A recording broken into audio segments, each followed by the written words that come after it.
What's up? Welcome to RPG Horror Stories. My name is Morrow, and I'm here with more RPG Horror Stories today.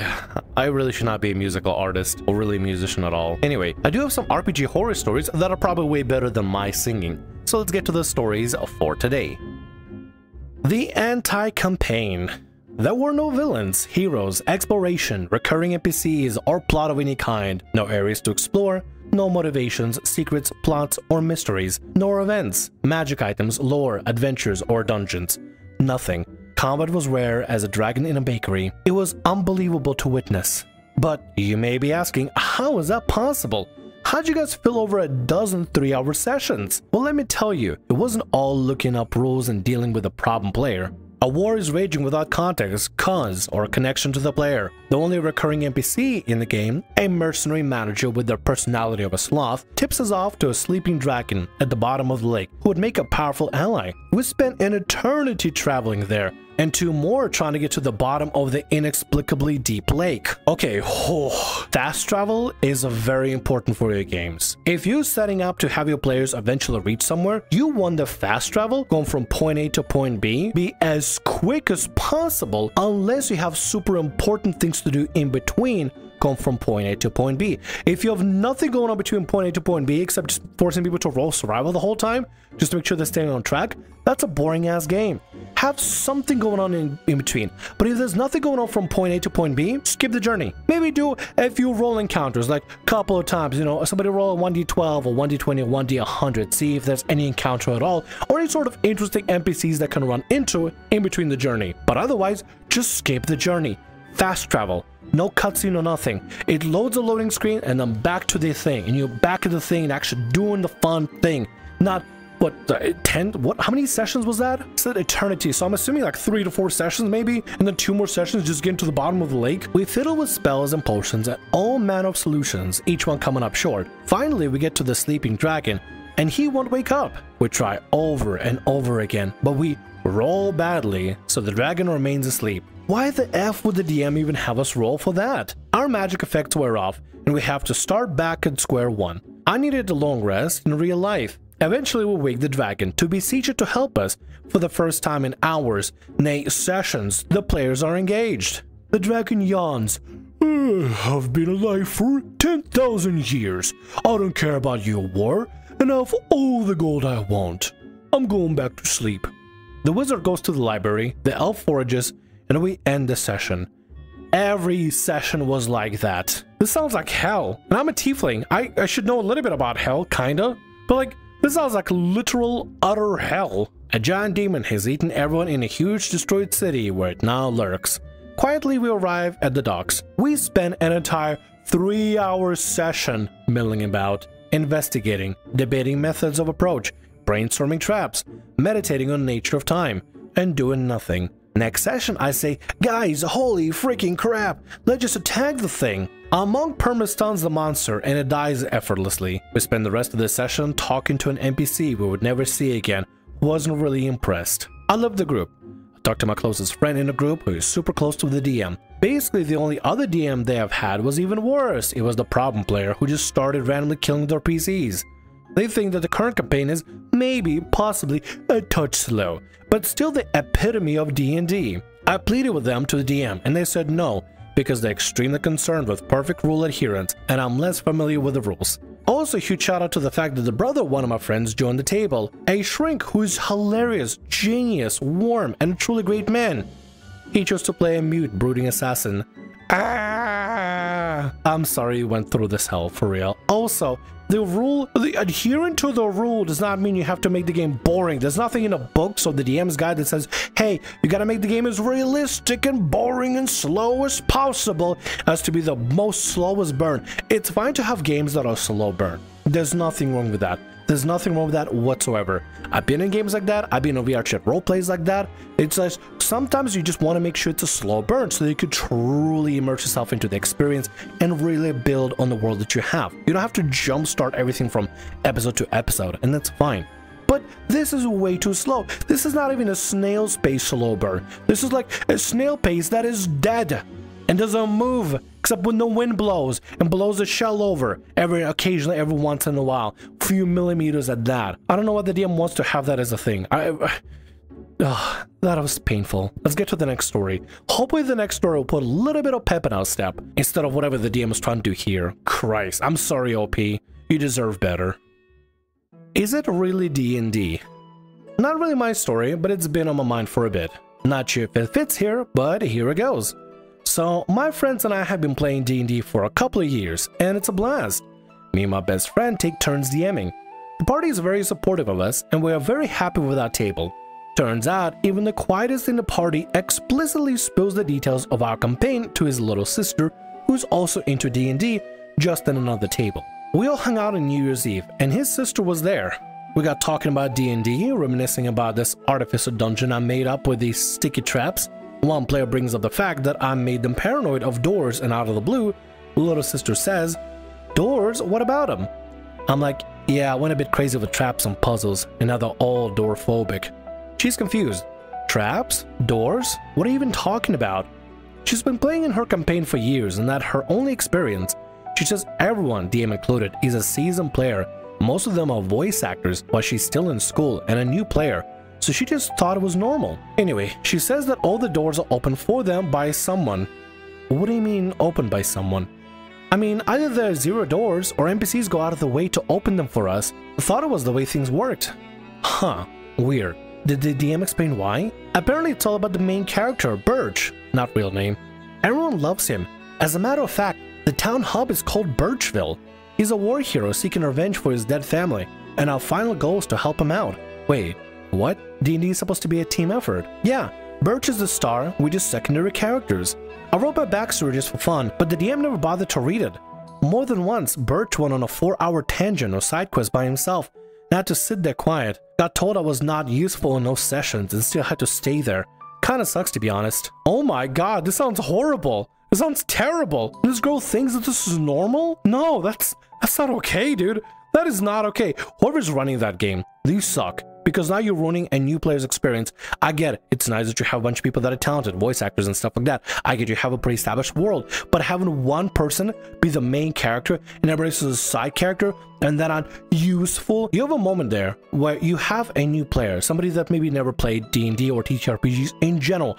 You have a perfect moment to introduce them to what this hobby is, what it could be, what your characters can do, and be able to teach them what your characters are able to, they're capable of doing.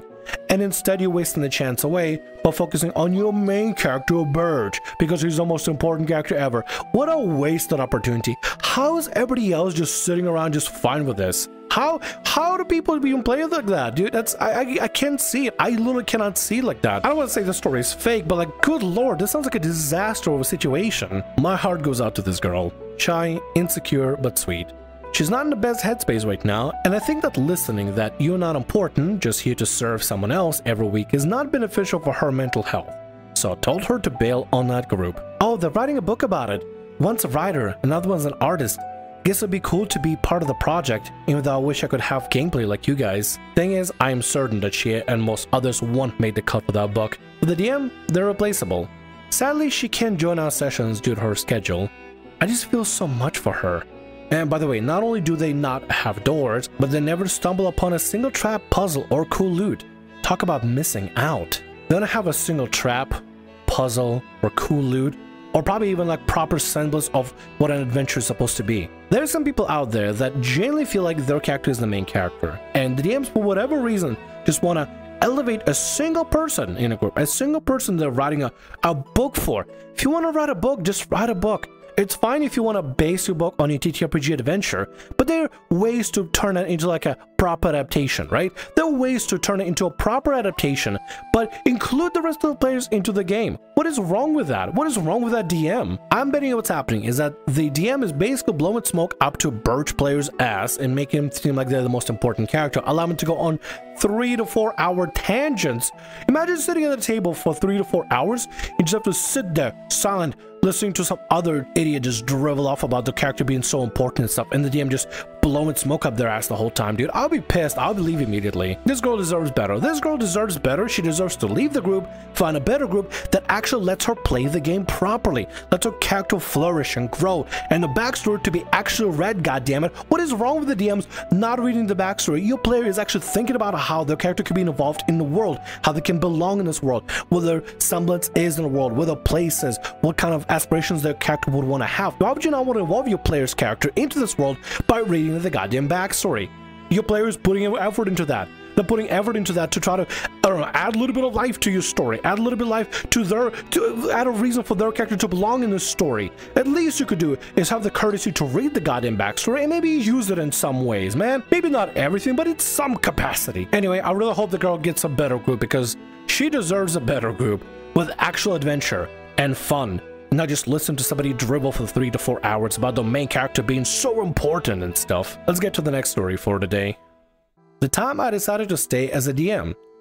So after DMing for a bit, I kind of had an idea for a cool dwarf mercenary character on the path to learn the importance of needing friends. So I looked for an online game on Discord. I was approached by a person that co-DM'd the campaign while at the same time being a player. The recruitment was already a bit odd for me from the start, but can't be marked off with just, well, it's just how they do it. It was basically, hey, let's hop into VC and I'm gonna ask you some questions. Far as I remember, I've been asked just my age and my experience in D&D, which I'm not gonna lie could have been questions simply answered by moving on. Session 0. DM explains how it's going to be a very warlike place with mostly RP. We roll some stats, instead of the co-DM who instantly starts complaining about everyone's good rolls and the fact that his are not as good as ours. No issue, I exchanged a stat with him since I wanted to balance myself a bit anyway. I believe I gave him a 16 for an 11. Huh! You know, that's actually kind of an interesting way to do it. If like you got like a really good roll, somebody else has a low roll, you guys can just trade the number. Huh, I kind of like that actually. That's a really cool idea. I should try using it sometime. That's pretty neat. Next up, choosing classes. Now here I had a bit of an irk. Me as a person who just wanted to play whatever I want and have fun, the co-DM already demanded that we optimize ourselves so that everyone plays something different. We had a new player in the campaign and co-DM suggests they play a barbarian, which too I mentioned that I'd be playing a druid/barbarian and if that's fine. The co-DM answered in a way that was more like, well, yeah, but long story short, we went on a path to try to convince me to play some other class. I was adamant on staying a barbarian since I already had the idea for a character and was already brewing an idea for a backstory. Choosing of classes continued and the DM goes, well, is nobody gonna be the skill monkey? Oh, I guess I'll play bard.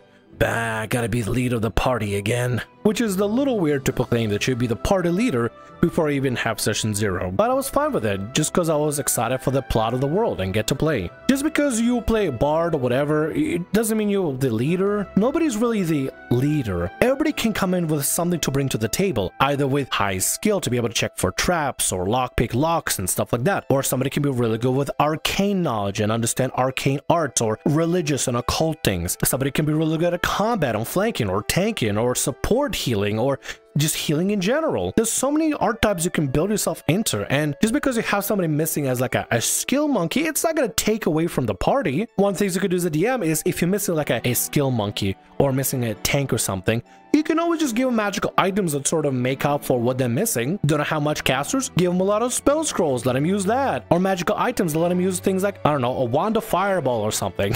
I don't know. As a DM, it's up to you to build a campaign around your party, and if you have things missing, you can always provide that using NPCs or magical items in order to fill in the gaps for your party. I mean, it's really good to build characters for party cohesion. There's nothing wrong with that. If you want to build your character around party cohesion, go for it. There's nothing wrong with that one bit. But you shouldn't feel like you're forced to play a specific archetype because it's missing in your party, you know? Session 0 ends, and we now move on to Session 1. Session 1 goes fairly well so far. Start in a tavern, some guards come in, and co-DM starts playing a douchey bard, ignoring the orders and does as he pleases. Note, everyone has been trying to ignore co-DM, but now the DM running the campaign was making some implications that should change their temper. But seeing as the co-DM wants the DM most of the times with this group I joined, they, I assumed, didn't want to tell them off for the fear of being wrong. Back to Douchey Bard. Douchey Bard starts handing out business cards for a lawyer company in what was supposed to be more 11th century medieval times. It gets to my dwarf character, and my dwarf character not being very fond of politicians, backstory reasons, throws the card on the ground as the bard leaves and stomps on it. This seemed to rile up the co-DM, as he instantly noticed that even though he left the scene. From there, the douchey bard started being extremely hostile towards my dwarf character and bashed on him every chance he got. Explained my backstory, bashed. Explained why I want to party together, bashed. Explained that my barbarian is supposed to be really good at fighting, hence why he became a mercenary. Douchey bard says, well, I don't like killers, so I don't like you. Note, in a campaign that had the toning of a war-torn country. Right, so the co-DM is basically being kind of a douchey bard, like being a douchey person in general. And trying to just take things way too personally. Something happened in character, your character responded how you think a character would respond. This bard is like, and I took it personally, and I decided to make an enemy of the player that's playing the dwarf, just to give them hell for whatever reason. Like, listen, I get it, sometimes characters will do something kind of rude to each other, but that's part of it. It's a dynamic thing. Talk to people outside of game to try to figure that stuff out. Don't just immediately take offense to everything going on. Come on. Come on. Mr. Co-DM then uttered a sentence that at the time was a bit too sensitive for me and kinda hit me deep. Well, maybe you're not supposed to be with people. It was related to a mention of his entire mercenary company that got wiped in a fight against all odds, but somehow we managed to survive by being knocked out in the first wave, which would then also hurt the dwarf who had been sensitive over it. For me personally, it hit deep because of my very lonely and depressed feelings at the time. Long story short, I left the campaign feeling like crap. I went silent for the rest of the session 1 and didn't interact much as I had a bit of a cry away from the microphone. I stayed till the end, wished everyone a good night, and on the same night told the main DM why I won't be coming back to session 2. Gave him praise and told him to be a bit more assertive as the main DM. I know I probably could have handled it a bit differently, but the whole situation felt like the co-DM didn't really like me. For every chance he got, he tried to use his character to bash on everything my character did, for throwing down and stomping down a business card that a bard couldn't have seen. Henceforth, I decided to stay as a DM for my group instead of looking for a group where I could be a player, as I refuse to take any more risks with unknown groups. The co-DM sucks. He's a problem player, probably a problem DM. He thinks himself, I don't know, all high and mighty and takes things way too personally for no reason. I say you stick with your current group and maybe ask your players if maybe some of them are interested in DMing sometime. Potentially. I mean, if not, then no biggie, you still stay with your group and you get to be a DM and stuff, but potentially maybe some of them might want to actually DM. And if they do, you can be there to teach them, to show them the ropes, to show them how to DM. I mean, they could probably even learn just from watching you DM, honestly. I bet you, if you talk to your players right now, you'll probably find somebody that actually kind of wants to try DMing. Maybe a one-shot, maybe a little trial run, a little bit of an experiment here and there. At that point, you can have somebody else DM and you can be a player there with them and guide them along the way.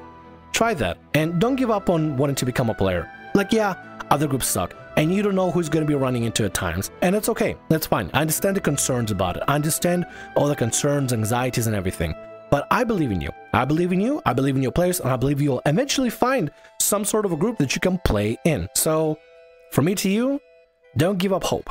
And with that, that's going to be all our stories for today. I want to thank you very much for watching, and thanks so much for being here. If you like what I do, consider subscribing to the channel and leaving a like. Also, if the RPG Horror Stories ever goes down, or if you want to submit your own personalized horror story, email is down in the description below. I'll see you again in more Tales Tomorrow.